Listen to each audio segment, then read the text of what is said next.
क्या है double trouble for India? राजा वलीद गुजरात से सवाल पूछ रहे हैं। क्या भारत फंस गया है? क्योंकि अगर वो SU-57 रशिया से लेता है तो अमेरिकन नाराज़ हो जाएंगे। अगर अमेरिकन से वो F-35 लेता है तो रशिया नाराज़ हो जाएगा। अगर इन दोनों में से किसी के ले भी लेता है तैयारी फर्ज करो तो फ्रांस नाराज़ हो सकता है। तो आप इस सिलसिले में क्या कहते हैं? देखिए भाई साहब, कोई नाराज़ होने वाली बात नहीं है। अगर इंडिया अमेरिका से F-35 लेता है तो Russia will not be no big deal. अगर इधर से वो रशियन है वेपन्स लेते हैं, नो बिग डील। ये इशू नहीं है कि किससे हथियार लेता है और किससे नहीं लेता और कौन नाराज़ होगा या नहीं होगा। मगर वो जो दूसरी बात है आपकी कि क्या इंडिया ने अपने आप को एक बक्से के अंदर बंद कर दिया, इसलिए नहीं क्योंकि वो नाराज़ हो जाएगा, ये नाराज़ हो जाएगा, नहीं, इसलिए क्योंकि अब करेगा क्या इंडिया। उन्होंने तो ऑलरेडी एक डिक्लेरेशन कर दी है जंग की, अब इससे पीछे कैसे हटेंगे।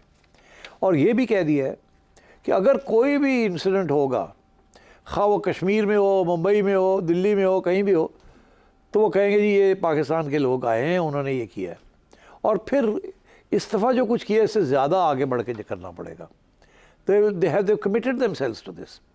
तो अगर फिर इंडिया जो है वो फिर हमला करेगा पाकिस्तान पे, तो ऑलरेडी ये जो लेवल ऑलरेडी आ गया है, ये बड़ा ख़तरनाक लेवल पे पहुंच गए हैं पहले राउंड के अंदर ही। आपने देख ही लिया कि मिसाइल्स भी इस्तेमाल की गई हैं और एयरक्राफ्ट भी इस्तेमाल किए गए हैं LOC के ऊपर। बॉर्डर भी हॉट रहा है, वहाँ भी आर्टिलरी शेलिंग चलती रही है। अब इसके ऊपर क्या करेंगे वो? और उन्होंने तो आपकी मिसाइल्स आपके शहरों के ठिकाना के ऊपर लगा भी दी हैं। तो अब रह क्या गया है? ड्रोन्स भी उनकी आ गई हैं यहाँ।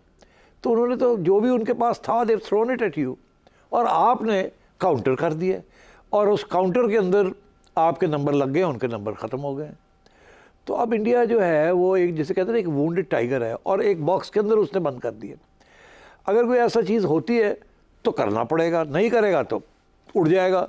वो आवाम कहेगी ओ जी तुसी तो क्या तुसी कुछ करोगे, तुसी तो बकरी हो गए हो कि करो ना करो ना करो ना। अब ऑलरेडी इन्होंने अपने अवाम को इतनी गोली दे दी है कि जी हम तो जीत गए, हमने ये कर दिया, हमने वो कर दिया, हमने कराची टेक ओवर कर लिया, हमने ये कर, पता लगा अवाम को हुआ नहीं। ऑलरेडी वो नाराज़ हैं और वो सवाल खड़े हो गए वहाँ।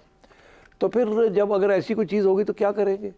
और ये होनी है। मैं आज थोड़ा सा वक्त हो तो वो भी बताऊँगा क्यों होगी फिर। तो फिर इंडिया क्या करेगा? तो अब धमकी ये दे रहे हैं जी कि हम पानी बंद कर देंगे। अब पानी बंद करना जो है वो कोई इतना आसान काम भी नहीं है ना। उसको बंद करने के लिए 4-5 साल की प्लानिंग करनी पड़ेगी आपको, और हम चुप करके नहीं बैठेंगे, पहली बात। दूसरी बात ये कहते हैं हम कराची को ब्लॉकेड कर देंगे। अच्छा, वो कर सकते हैं, दे कैन कम एंड उनके जो जहाज़ वहाज़ आ जाएँ, वो आके खड़े हो जाएँ वहाँ और सारी शिपिंग को रोक दें। तो फिर पाकिस्तान क्या करेगा? पाकिस्तान ब्रेक थ्रू करेगा ना। पाकिस्तान विल से रिमूव और एल्स वील अटैक। तो फिर ये फिर फेस टू फेस हो जाएगा, जैसे क्यूबन मिसाइल क्राइसिस 1962 में हुई थी। तो हमारी जहाज़ सबमरीन्स, उनकी जहाज़ ships and submarines, and you will face a crisis there. It's like LOC के ऊपर उधर वो है, इधर है, ये फायरिंग शुरू। तो यहाँ तो फायरिंग की बात नहीं है, यहाँ तो जहाज़ ही डूब देंगे वो। और we have the power to do that, not just in the sea but from the air also. तो फिर ये क्या होगा? यही होगा कि जी जैसे पुराने ज़माने में डॉग फाइट होती थी कि जी 2 उनके गिर गए, एक आपका गिर गया, वो कहेंगे हमारा नहीं गिरा, हम कहेंगे हमारा नहीं गिरा, एंड सो ऑन। तो मगर राउंड तो हो गया ना। और फिर ये these are very expensive propositions, and so my sense is कि India is in trouble. India's government is in trouble because उन्होंने डिलीवरी नहीं दी। India's media is in trouble because उन्होंने झूठ बोला, आवाम को आहिस्ता आहिस्ता पता चलना शुरू हो गया। India's air force is in trouble because उनकी नाअहली जो है वो नज़र आ गई है। India's army is in trouble because they couldn't put up a good fight on the LOC also. तो रह क्या गया अब? And India's foreign office is in trouble because उनकी सारी जो थिंकिंग थी अबाउट कि हम ये कर लेंगे, ये सपोर्ट मिलेगा, वो सपोर्ट मिलेगा, वो तो नहीं मिला। On top of the Donald Trump जो हर रोज़ कोई ना कोई दाना डाल देता है इनको नाराज़ करने के लिए। तो India has boxed itself in. India ने बहुत जल्दबाजी की है। उसका ख्याल था सपोर्ट मिलेगी इंटरनेशनली, उसको नहीं मिली।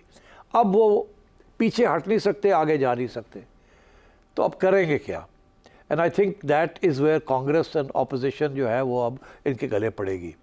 And so but at the same time इस किस्म की सिचुएशन में लोग डेस्परेट हो जाते हैं। नरेंद्र मोदी के तो बड़े प्लान्स हैं कि अगले 10 साल उसने हुकूमत करनी है, मगर आज के हालात के अंदर आज आप अगर इलेक्शन कराएं तो शायद मेरा ख्याल है he might just scrap through. अभी आगे इलेक्शन आ रहे हैं ना, तो बिहार में आ रहे हैं ना, तो वो देखिएगा वहाँ क्या होता है, किस तरीके से लोग रिएक्ट करते हैं, वो तो उसकी गढ़ है। मगर ये जो एक सिनिसिज्म है ना कि ये झूठ बोला गया हमारे साथ, he is failed, this will have an effect on him. और क्या वो डेस्परेशन में फिर कुछ करता है या नहीं करता? अगर करता है तो उसके नताइज क्या होंगे? सो आई थिंक आगे बड़ी टेंस सिचुएशन डेवलप हो रही है, स्पेशली विद इन इंडिया। तो आप इससे कांग्रेस को स्ट्रेंथन होता देखते हैं? ये सब लाहौर से पूछ रहे हैं। जी बिल्कुल, कांग्रेस तो मेरा ख्याल है already they are looking at it and thinking कि this is a great opportunity. और कांग्रेस के अंदर और पार्लियामेंट के अंदर सवाल खड़े हो गए। आई मीन 2-3 मोटे मोटे सवाल हैं कि भाई आपने कैसे कह दिया कि ये पाकिस्तान ने किया है? आपने क्या तफ्तीश की है? आप तो बंदा नहीं एक पकड़ सके। आप कहते हैं यहाँ से आए, यहाँ से आए, यहाँ से आए, मगर आपको एक बंदा नहीं आपने पकड़ा अभी तक। आपने कोई इंक्वायरी भी नहीं की, हमें बताया नहीं, पार्लियामेंट को भी कॉन्फिडेंस में नहीं लिया। यहाँ तक कि एयरफोर्स के लोग आते हैं, हम उनसे पूछते हैं कितने जहाज़ गिरे, आप तो हमें वो भी नहीं बताते। कहते हैं नेशनल सिक्योरिटी में, पार्लियामेंट को नहीं बता सकते। तो दिस इज़ वीकनेस। और ये कांग्रेस इस वक्त स्मेल कर रही है कि ये अच्छा मौका है to attack. But don't forget, BJP इस वक्त सारे इंडिया में छाई हुई है एंड कांग्रेस बेचारी बैकफुट पे सिमटी हुई है। हाँ, तो काफ़ी अरसे से Rahul Gandhi has not demonstrated उस किस्म की लीडरशिप या करिश्मा जो लीडर्स में होता है। नरेंद्र मोदी की प्रोपेगेंडा मशीन बहुत ज़बरदस्त है, जैसे यहाँ खान साहब की है और नूरली की नहीं है, वहाँ कांग्रेस की कोई ख़ास नहीं है। यहाँ तक कि कांग्रेस के शशि थरूर साहब जो है वो बीजेपी के स्पोक्समैन बन गए हैं। इतना प्रेशर है एंड सो ऑन। तो I think Congress will try to take advantage. आहिस्ता आहिस्ता खुल के बात होगी वहाँ, और भी बातें आहिस्ता आहिस्ता निकलेगी। अभी इंडिया के मीडिया के अंदर से भी सवाल खड़े होने शुरू हो गए, और मेरा ख्याल है अगले 30 दिन के अंदर अंदर नई अच्छी इंटरेस्टिंग डेवलपमेंट्स होंगी। मुझे जो सबसे ज़्यादा जो डर लगता है वो यही है कि अगर कोई और इस किस्म का हादसा हो गया, कोई अटैक आ गई, कोई लोग मारे गए, वेदर मिलिट्री और सिविलियंस, तो नरेंद्र मोदी एक डेस्परेट किस्म का शख्स है, क्या करेगा आई डोंट नो। अगर नहीं कुछ करता इज़ इन ट्रबल, अगर करता है तो then they will be an escalation.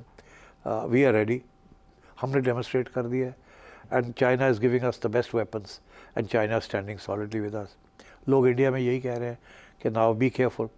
आपका ख्याल था आप पाकिस्तान के साथ लड़ने जा रहे हैं, पता ये चला कि पाकिस्तान के साथ चाइना खड़ा था। अब तो चाइना ने अपनी शक्ल भी छुपाने की कोशिश नहीं की, तो खोल के आ गए हैं। तो आई थिंक वो जो इस वक्त जो कहा जा रहा है ना कि एक डब्बा है, उसके अंदर नरेंद्र मोदी ने कूदा है, ऊपर से डब्बा बंद करके अंदर बैठ गया। अब क्या करेगा? डब्बा खोल कर निकलता है तो बाहर वहाँ bullets are flying, political bullets, और अगर बीच में बैठा रहता है तो सांस घुट जाएगा। So I think there is a serious issue with Narendra Modi and the BJP in India right now.